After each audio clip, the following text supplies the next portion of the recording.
You're neurotypical. Why your neurodivergent family feels so confusing to you. This might help you understand why your family breaks down every morning. It may not be that your partner does not care. It may not be that your child is trying to ruin your day before you have even finished your coffee.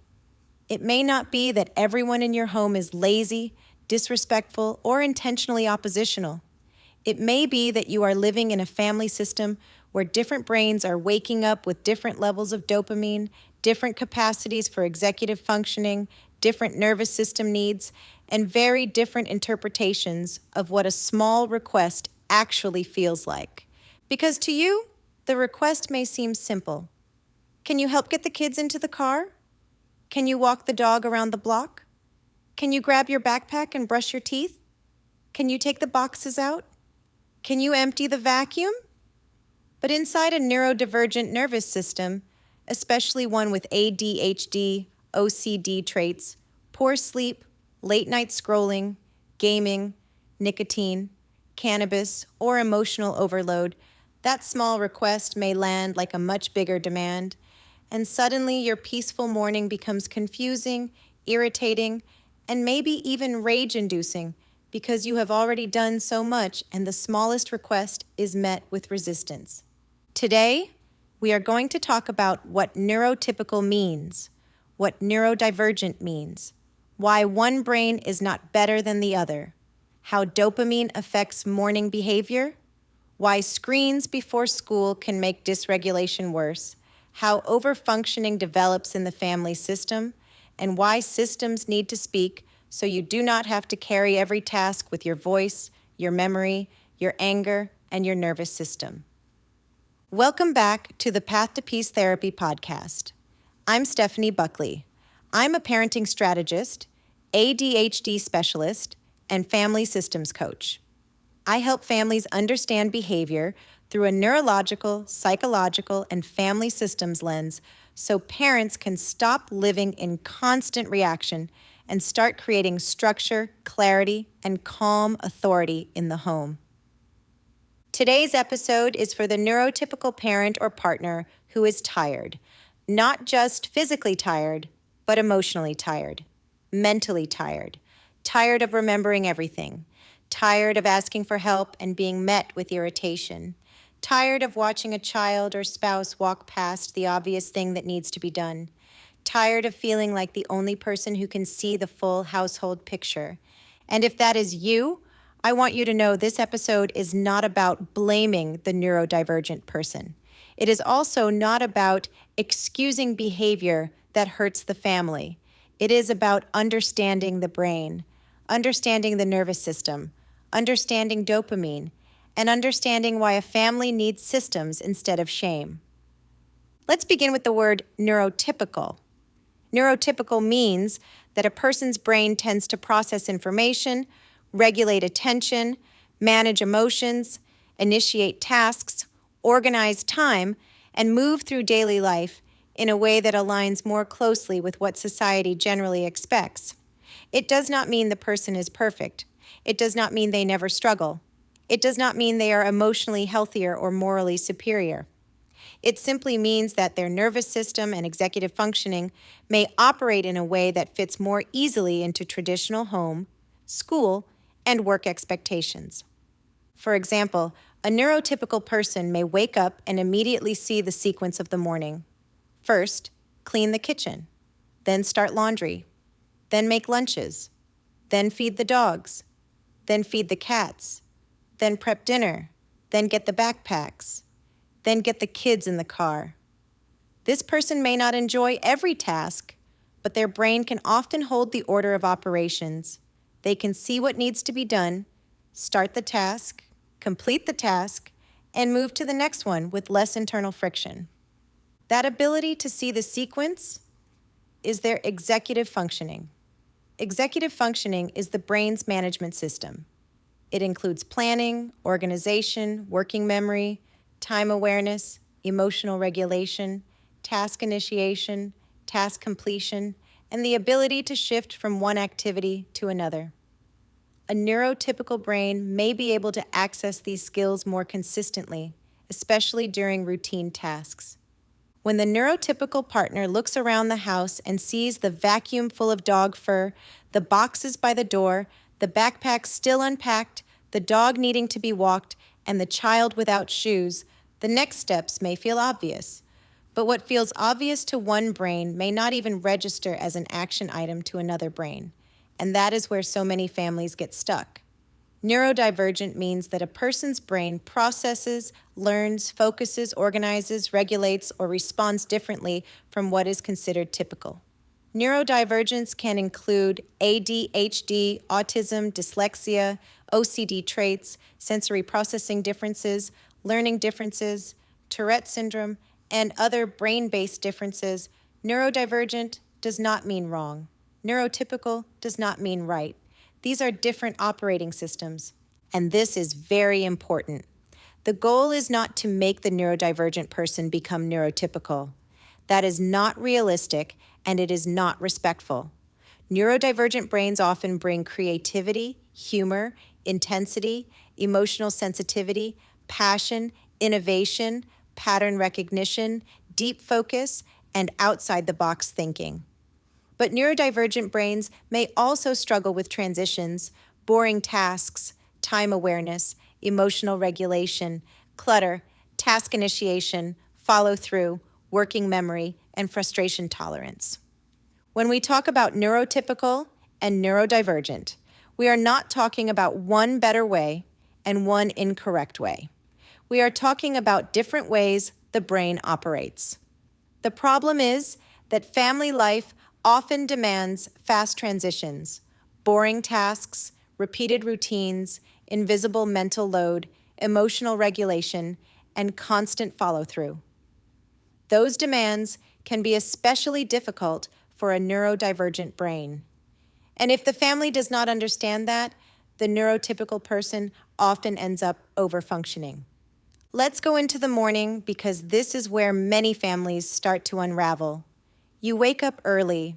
You are moving through the house before everyone else is even fully conscious. You clean the kitchen. You do a few loads of laundry. You make the kids' lunches. Maybe you feed the dogs. Maybe you feed the cats. Maybe you prep dinner for later. Because you already know that if something is not planned by the morning, the evening will become chaos with a side of resentment. You are remembering the dog food, the cat litter, the trash bags, the dental appointments, the doctor appointments, the vet appointments, the school forms, the sports schedule, the permission slips, the laundry, the backpacks, the water bottles, the groceries, the dinner plan, the emotional climate of the house, and each thing you accomplish may actually help regulate you. This is where dopamine comes in. Dopamine is a neurotransmitter, which means it is a chemical messenger in the brain. Dopamine is involved in motivation, attention, reward, learning, movement, and the feeling that effort is worth it. People often call dopamine the pleasure chemical, but that is too simple.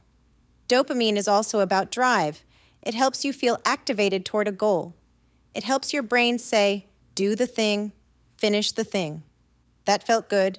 Move to the next thing. As you move through the morning and complete tasks, your brain may be getting little hits of accomplishment. You cleaned the kitchen. That feels good. You made the lunches. That feels productive. You fed the dogs and cats. That feels responsible. You started dinner prep. That feels like you are ahead of the day. You may even have gotten a workout in, which gives your nervous system another regulating boost. By the time your spouse or children wake up, you may feel like you have momentum. You may feel productive. You may feel pretty good about yourself. You may feel like you are progressing and propelling yourself forward through the day. Then your neurodivergent spouse wakes up. Maybe he has ADHD. Maybe he has ADHD and OCD traits because ADHD and OCD can overlap, can be confused for each other, or can show up together in ways that make daily functioning more complicated. ADHD often affects attention regulation, time awareness, impulse control, task initiation, emotional regulation, and working memory. OCD involves intrusive thoughts, and compulsive behaviors or mental rituals used to reduce anxiety or create a sense of control. When ADHD and OCD traits exist in the same person, you may see both disorganization and rigidity. You may see avoidance and perfectionism. You may see distractibility and compulsive fixing of certain things. You ask for what feels like a small request. Can you help the kids gather their backpacks and get the baby into the car? To you, this is not a major emotional event. It is a basic family responsibility. It is a backpack and a baby. But instead of gracious help, you are met with irritation, pushback, opposition, or the word no. And now your nervous system shifts. The peaceful morning you created is gone. You feel confused because the request seems so small. You feel angry because you have already done so much. You feel unseen because nobody seems to recognize what you have been carrying. And if this has been happening for years, your irritation is no longer about that one request. It is about the pattern. Now let's add another layer. Because ADHD is highly hereditary, it is very common for a neurodivergent parent to also have a neurodivergent child. So now you are not only asking your spouse for help, you are also asking your child to function in the morning. Maybe you ask your son to walk the dog around the block. Maybe you ask him to make his bed, brush his teeth, put on shoes, grab his backpack, and get into the car. Maybe you ask him to pack for soccer, swim practice, football, lacrosse, hockey, sailing, baseball, basketball, dance, theater, or whatever activity is on the calendar. And again, you are met with opposition, delay, irritation, arguing, or complete avoidance. In the early years of marriage or motherhood, you may have been able to brush it off. You may have compensated. You may have overfunctioned. You may have thought, I will just do it. But over the years, the pattern compounds. You are no longer only managing your own life. You are managing your spouse's executive functioning, your child's executive functioning, the home, the animals, the schedules, the appointments, and the emotional tone of the family. This is when resentment often builds. Overfunctioning means one person takes on more than their share of responsibility in order to stabilize the family system. At first, overfunctioning can look loving. It can look helpful. It can look like being organized and capable. You remember the appointment. You pack the bag. You make the lunch. You remind everyone. You rescue the forgotten item. You smooth over the conflict. You make sure the day does not fall apart. But over time, overfunctioning becomes exhausting because the overfunctioning person becomes the family calendar, reminder system, emotional regulator, logistics manager, task initiator, supply tracker, and emergency response team. Underfunctioning is the other side of the pattern. Underfunctioning means another person becomes less responsible, less practiced, less confident, or less expected to carry their own tasks because someone else is always compensating. In a family with ADHD, this can happen accidentally. It is not always malicious, but it still creates an imbalance. The more one person does, the less the others practice doing. The more one person reminds, the less others build internal or external systems. The more one person rescues, the less others experience the learning loop. The learning loop is the process where the brain connects behavior with outcome. If I pack my bag, I am prepared. If I do not pack my bag, I experience the discomfort of being unprepared.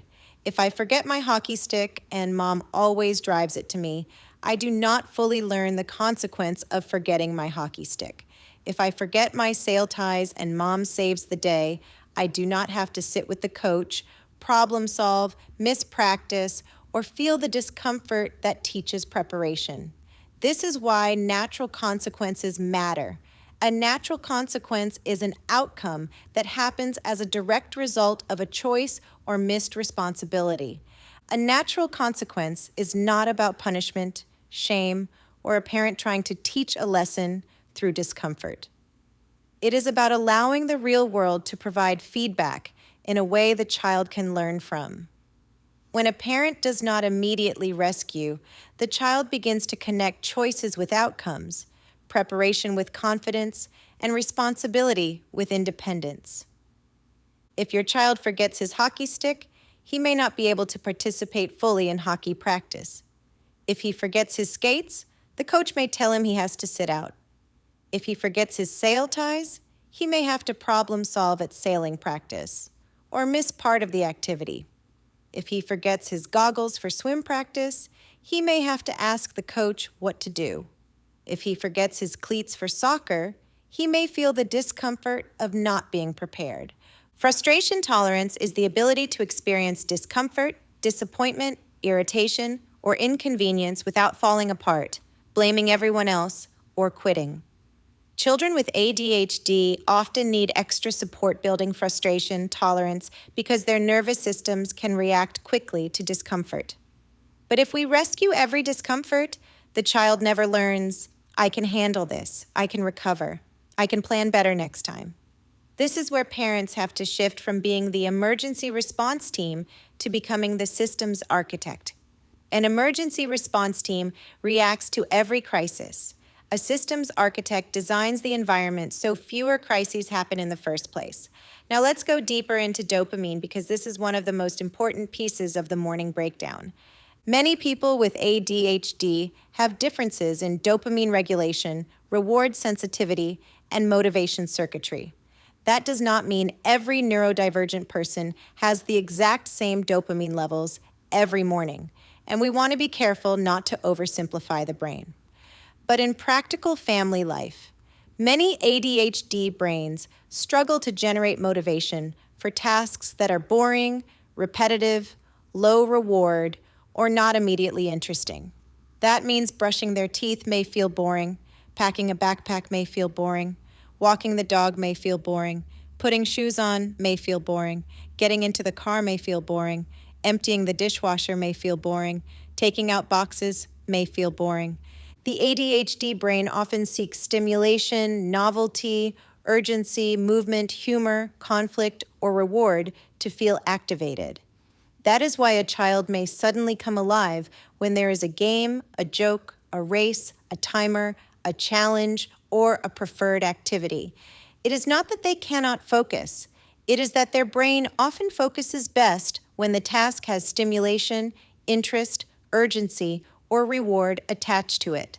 Now bring in the night before. If a neurodivergent person was scrolling TikTok, watching Instagram Reels, gaming, using nicotine, vaping, using cannabis, or staying up late in a high stimulation loop, they may wake up even more depleted, dysregulated, or underactivated. Screens, gaming, nicotine, and cannabis can all affect the reward system, sleep quality, emotional regulation, and motivation. So when they wake up, the ordinary tasks of life may feel even harder to begin.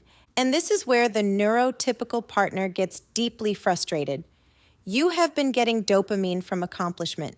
You have cleaned, you have organized, you have moved your body, you have made progress. Your nervous system is saying, we are doing it, we are moving, we are accomplishing. Their nervous system may be saying, I am tired, I am understimulated, I do not want to transition, I do not want to be told what to do. I need stimulation, I need control, I need relief. Your small request lands in two completely different nervous systems. You hear, please help. They hear, shift immediately, organize yourself, leave your current state, and perform a low reward task under pressure. That does not excuse rudeness. It does not excuse disrespect, but it explains why the conflict can become so intense so quickly. Now let's talk about screens before school because this is one of the fastest ways to make a neurodivergent morning harder. If you want the morning to get harder, add screens before school. If you want your child's dopamine regulation to crash even more before school, let them play games on their phone before breakfast. Let them scroll TikTok. Let them watch Instagram Reels. Let them get on YouTube. Let them play video games. Let them use the iPad or turn on the television before they have brushed their teeth packed their backpack, eaten breakfast, or gotten dressed. In the moment, it may look like it is helping. The child is quiet. The child is occupied. The child is not arguing. Your home feels calmer for a few minutes. But the screen is doing what screens do very well. It is delivering fast stimulation, novelty, color, sound, reward, and immediate engagement. It is giving the brain quick hits of dopamine. Then the screen turns off. And that is when many parents see the crash. Suddenly, the child is irritable, oppositional, whiny, frantic, angry, tearful, or emotionally dysregulated. The ordinary morning routine now feels unbearable. Shoes feel impossible. Toothbrushing feels offensive. Getting into the car feels like a personal attack. And school drop-off becomes much less pleasant than you hoped. Dysregulation means the nervous system has moved out of a calm and organized state. In children, dysregulation may look like yelling, crying, arguing, refusing, moving slowly, blaming others, collapsing on the floor, or suddenly becoming extremely rigid. Underneath the behavior, the child may be struggling with a rapid shift from high stimulation to low reward responsibility. In plain language, the screen made the morning easier for 10 minutes and then made the next 30 minutes harder. By the time it is 8 o'clock in the morning, you may feel like you have already lived a full life. You may feel exhausted before the day has even truly begun. You may feel defeated as a parent, not because you are failing, but because the morning system is working against the child's brain instead of with it. The better swap is not more lecturing. The better swap is movement, structure, and low stimulation engagement. Instead of turning on the television, handing over the phone, allowing video games, or letting them scroll before school, create a morning activation menu. Have your child jump on a small indoor trampoline for 3 minutes. Have them race to the wall in the backyard and back 5 times. Have them do 10 jumping jacks, 5 push-ups, 5 sit-ups, or a silly animal walk down the hallway. Have them carry the laundry basket. Have them bring the backpacks to the car. Have them walk the dog around the block. Have them do wall pushes, crab walks, bear crawls, or a timed challenge where they move their body and then check off the next task. Movement is not just exercise. Movement is nervous system preparation. For many children with ADHD, movement helps wake up the brain, organize the body, and discharge restlessness. Movement can be the doorway into regulation. You can also give them low stimulation activities, have them sit with puzzles, give them a small Lego bin, let them draw, give them a word search, let them listen to calm music. Have them think of 10 animals, 10 breakfast foods, 10 places they want to visit, 10 things they need for soccer practice, 10 things they would pack for camping, or 10 things they would bring to a swim meet. The key is that you cannot just say, no screens. You need to give them a replacement. A neurodivergent brain does not love empty space. Empty space often becomes discomfort, and discomfort often seeks stimulation. So create a clear menu. Before school, no phone, no iPad, no gaming, no TikTok, no YouTube, no television. Instead, choose trampoline, backyard race, jumping jacks, push-ups, sit-ups, dog walk, puzzle, drawing, Legos, word search, or checklist challenge. A parent script might sound like this. Before school, we are not turning on screens because they make your brain feel good for a few minutes and then make the morning harder when we turn them off. Your brain needs movement first. You can choose trampoline, backyard race, jumping jacks, puzzles, drawing, or helping with the dog. After school, we can talk about screen time, but mornings are for getting your brain and body ready for the day. For an older child or teen, you might say, I know scrolling feels good in the moment, but it is making your mornings harder. When your brain gets fast dopamine before school, regular tasks feel more irritating afterward. We are going to protect your morning by keeping the phone away until you are fully ready. This is not punishment. This is helping your brain start the day without a crash. This is where systems come in. Systems are not about being controlling. Systems are about reducing the number of verbal prompts emotional arguments, and last-minute decisions required to get through the day. A system might be a skylight calendar where each family member can see their tasks. It might be a checklist by the child's bed that they can check off with a pen. It might be a backpack station by the front door. It might be a sports packing list in the mudroom, laundry room, garage, or by the car. It might be a bucket for each activity with the exact items that belong there. For example, soccer bag, cleats, shin guards, socks, uniform, water bottle, snack, swim meet bag, suit, goggles, cap, towel, sunscreen, warm clothes, water bottle, protein snack, football practice, helmet, pads, cleats, mouth guard, practice jersey, water. Lacrosse, stick, gloves, helmet, pads, cleats, mouth guard. Hockey, skates, stick, helmet, pads, gloves, mouth guard, water bottle. Sailing, life jacket, sailing gloves, sunscreen, hat, water bottle, change of clothes, sail ties, gear bag. The checklist is not babying them. The checklist is building independence. It gives the neurodivergent brain an external structure to lean on while those executive functioning skills are still developing. Instead of you becoming the repeated reminder, the checklist becomes the guide. That matters because it removes you, the parent or partner, from being in constant direct contact with the negative interaction. You are no longer the one saying, "Did you remember this? Did you do that? Why haven't you started?" The system carries the prompt, which lowers defensiveness, reduces conflict, and helps the child or partner take more ownership.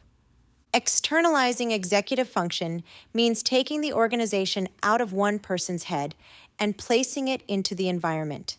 Instead of you saying, "Did you pack your goggles? Did you get your cleats? Did you grab your mouth guard? Did you remember your sail ties?" The list says it. The bin says it. The calendar says it. The system says it. That way, you stop becoming the human alarm clock, the human calendar, and the human emotional punching bag. This same pattern does not only happen in the morning, it also happens at the end of the day. You have done so much throughout the day. You have worked. You have answered messages. You have made decisions. You have managed schedules. You have planned meals. You have dealt with children, pets, appointments, errands, and emotional needs. And then, at the end of the day, you just need your partner to do one thing. Assemble the shelves. Put together the makeup mirror. Weed by the front door. Take the boxes out. Empty the vacuum. Handle the thing that is sitting right there. And when the request is met with irritation, it can feel defeating. Because again, to you, the task is obvious. The shelf is not assembled. The mirror is still in pieces. The weeds are visible. The boxes need to go out. The vacuum is sitting in the middle of the living room floor, full of fur. And let's pause for a moment, because golden retrievers are wonderful, loving, emotionally intelligent creatures who also appear to be running a full-time fur distribution company. If you have a golden retriever, the vacuum fills up quickly. This is not a once-a-month situation. This is a lifestyle. So you see the vacuum, you see that it is full, you know it needs to be emptied. But your neurodivergent spouse may not look at it and automatically feel inspired to empty it. They may walk past it because their brain has not registered it as an action item. This is where environmental cueing becomes important. Environmental cueing means using the physical environment to trigger a behavior without relying only on verbal reminders. A cue is a signal. It tells the brain, this is what needs to happen next. For a neurotypical person, the full vacuum in the middle of the living room may already be enough of a cue. For an ADHD brain, it may not be. The cue may need to be more obvious, more interruptive, more directly in the person's path, or connected to something the person already notices. For example, if the vacuum is placed neatly to the side, my husband may walk right past it. But if the vacuum is in the middle of the room and the cord is not wrapped up neatly, and my husband who has ADHD and OCD, his OCD traits. He has a strong compulsion to wrap up the cord, then the cord becomes the cue. He may pick up the vacuum, wrap up the cord, notice the canister is full of George's fur, empty it, and put the vacuum away. That is being strategic, relational, and realistic about how the brain in front of you actually notices tasks. It is using the environment as a cue so the responsibility becomes visible without another verbal reminder, another irritated request, or another moment where you have to carry the entire task out loud. This also connects to hyperfocus. Hyperfocus is a state of intense attention where a person becomes deeply absorbed in a task, project, thought, or activity.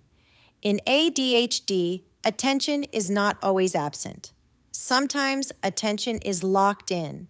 The issue is often regulating attention, not simply having attention. So if your husband is in hyperfocus and you walk in with a request, even a small request may feel like a major interruption. That request requires task switching. Task switching is the ability to move from one activity or mental state to another. For many neurodivergent people, task switching is difficult because the brain has to disengage from one track, reorient to another, organize the new demand, and then begin the new task. That transition can create irritation, not because the person does not love you, not because the task is unreasonable, but because the brain experiences the shift as friction. Now, this does not mean you should never ask for help. We are not doing emotional gymnastics in the name of neurodivergence. The neurotypical partner should not silently carry the whole home. But if every verbal request creates defensiveness, then the family needs a better system than repeated requesting. Point of performance support means placing the reminder exactly where the behavior needs to happen. If you need the boxes taken out, placing them to the right of the door may not work. Your spouse may walk right past them.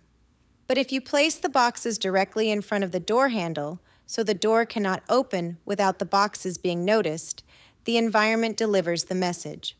The task is no longer background noise. It is now part of the physical sequence of leaving the house. If a child needs to pack for soccer, the checklist should be attached to the soccer bag. If a child needs to remember goggles, the swim checklist should live near the swim bag. If vitamins need to be taken at breakfast, they should be near the breakfast station. If trash needs to go out, it should be in the path of the person leaving the house. This is not about making the home look perfect. It is about putting the cue where the action happens. Cognitive offloading means putting information, reminders, or tasks into the environment so the brain does not have to hold everything internally.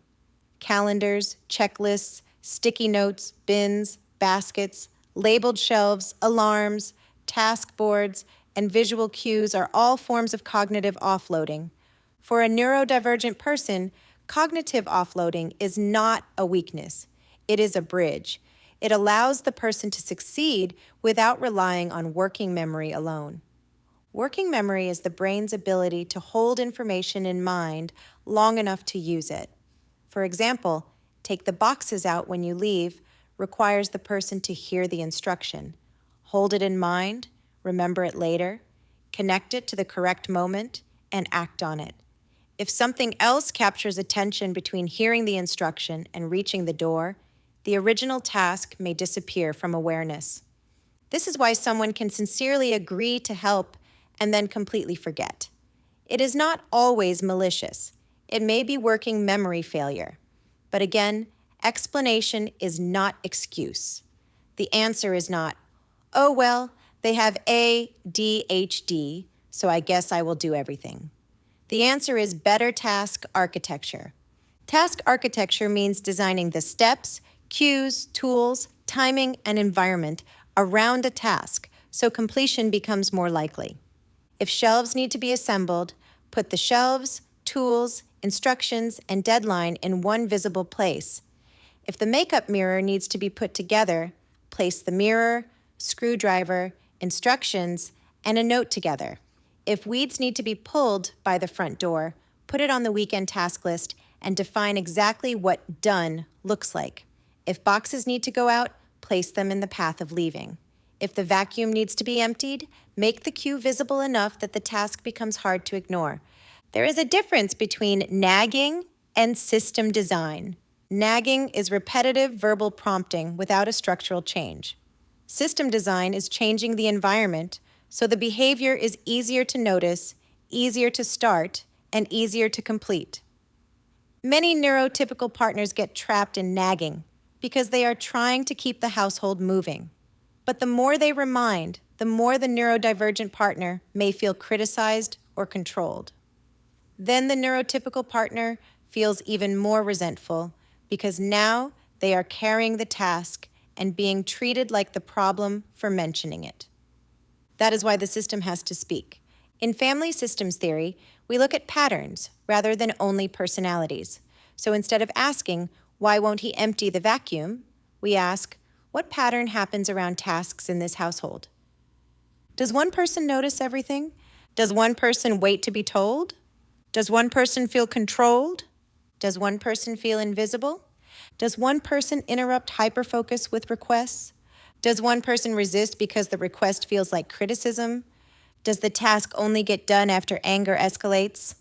Once you see the pattern, you can stop making every task a character debate and start redesigning the system. This matters because invisible expectations create visible resentment. You may think, he should see the vacuum is full. He should see the boxes. He should know the weeds need to be pulled. He should understand I am exhausted. But if the brain does not register that visual information as an action item, your expectation stays invisible until it erupts as anger. A visible system makes the expectation concrete. For your spouse, the conversation might sound like this. I am realizing that when I wake up early and get everything moving, I build momentum.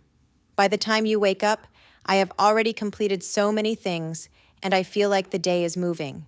But when I ask for one small piece of help and I am met with irritation, I feel invisible and angry. I do not want to keep living in that pattern. We need a visible system where your responsibilities are clear before the moment becomes stressful. I do not want to be the person assigning tasks in real time while also carrying the entire mental load. Another version might sound like this. I know verbal requests can feel interruptive when you are in the middle of something. I also know I cannot keep carrying every task in my head. So we need to create systems where the task is visible and assigned before I am frustrated. I am not asking for perfection. I am asking for shared responsibility. And for children, it might sound like this. I love you too much to keep doing all of your remembering for you. Your checklist is by the door. Your job is to check it before we leave. If something is missing, I am not driving it back. I know that may feel frustrating, but this is how your brain learns to prepare. That language is warm and firm. Warmth says, I am on your side. Firmness says, I am not carrying this for you. The bigger shift is moving from personalized resentment to predictable structure. Personalized resentment sounds like, he does not care. My child is lazy. Nobody helps me. I have to do everything. Predictable structure sounds like, when boxes need to go out, they go in front of the door handle. When the vacuum is full, it goes in the visible cue spot. When sports bags need to be packed, the checklist lives with the bag. When screens cause morning crashes, screens do not happen before school. When tasks need to be completed, they go on the calendar with a clear owner and deadline. This does not remove relational accountability. Your partner still needs to participate. Your child still needs to practice responsibility. But the system lowers the number of moments where you have to become the verbal reminder, emotional manager, and disappointed parent or spouse all at once. So if your mornings are breaking down, do not only ask, why won't they help me? Ask better questions. What dopamine patterns are shaping this morning? What happened the night before? Was there gaming, scrolling, TikTok, Instagram, nicotine, cannabis, or poor sleep? Are screens before school creating a dopamine crash? What system is missing? What responsibility am I carrying that needs to be externalized? What natural consequence have I been interrupting? What checklist, calendar, bin, cue, routine, or boundary would allow this family to grow? And if your evenings are breaking down, ask, can the system speak for me? Can the boxes be placed where they cannot be missed? Can the checklist live where the task happens? Can the tool sit next to the object that needs assembling? Can the calendar hold the request instead of my nervous system holding it? Can the expectation become visible enough that I do not have to keep carrying it verbally? Because peace does not come from one person silently doing everything. Peace comes when the family stops depending on one exhausted person to hold the entire household together. The neurotypical person should not have to become the executive assistant for everyone else's life. The neurodivergent person should not be shamed for needing support, structure, and different cues. The child should not be rescued so often that they never develop competence. And the family should not keep repeating the same conflict every morning and calling it normal. The goal is not perfection. The goal is rhythm. The goal is structure. The goal is shared responsibility. The goal is understanding neurodivergence without using it as an excuse. The goal is honoring the neurotypical partner's exhaustion without turning that exhaustion into rage. The goal is helping the home become the quiet coach so every person can function with more dignity, less shame, and more peace. And sometimes, yes, that begins with a checklist, a trampoline, a basket by the door, a no screens before school rule, a natural consequence, and one very full vacuum cleaner of George's golden retriever hair sitting exactly where the system needs it to be. If your mornings feel harder than they should, I want you to pause and look at the system before you only look at the behavior. If your child melts down after the screen turns off, that may not be disrespect. That may be a nervous system crash. If your partner walks past the vacuum, the boxes, the backpack, or the obvious task, that may not mean they do not care. It may mean the cue is not strong enough, the task is not visible enough, or their brain has not registered that object as an action item. And if you are the neurotypical parent or partner who has been carrying the weight of the entire system, I want you to hear this with compassion and clarity. Your exhaustion is not an overreaction. Your irritation is not a character flaw. Your resentment is not something to be ashamed of. It is data. It is your nervous system signaling that the current pattern has become too heavy, too one-sided, and too unsustainable to keep repeating. But your nervous system cannot continue being the calendar, the checklist, the alarm clock, the emotional regulator, the sports bag manager, the dog hair vacuum supervisor, and the family's entire executive functioning department. That is too much for one person. No wonder you are tired before 8 o'clock in the morning. No wonder the day feels heavy before it has even begun. The goal is not to shame the neurodivergent brain. The goal is to support it. The goal is not to make the neurotypical person keep overfunctioning. The goal is to relieve them. The goal is not to remove responsibility from your partner or child. The goal is to make responsibility visible, concrete, and doable. So start with the system. No screens before school. Movement first. Clear checklists, visual reminders, bins by the door, sports packing lists, natural consequences, fewer verbal prompts, more environmental cues, less rescuing, more ownership, less rage, more rhythm. Because when the system speaks, you do not have to keep shouting. When the checklist holds the task, you do not have to become the nag. When the environment cues the responsibility, you do not have to keep carrying it out loud. And that is where the family begins to shift. Not because everyone suddenly becomes perfect, but because the home becomes more organized around how each brain actually works. And when we understand the brain, respect the nervous system, and build structure around real life instead of wishful thinking, we create more than a smoother morning. We create independence. We create emotional regulation. We create shared responsibility. and we create a path to peace.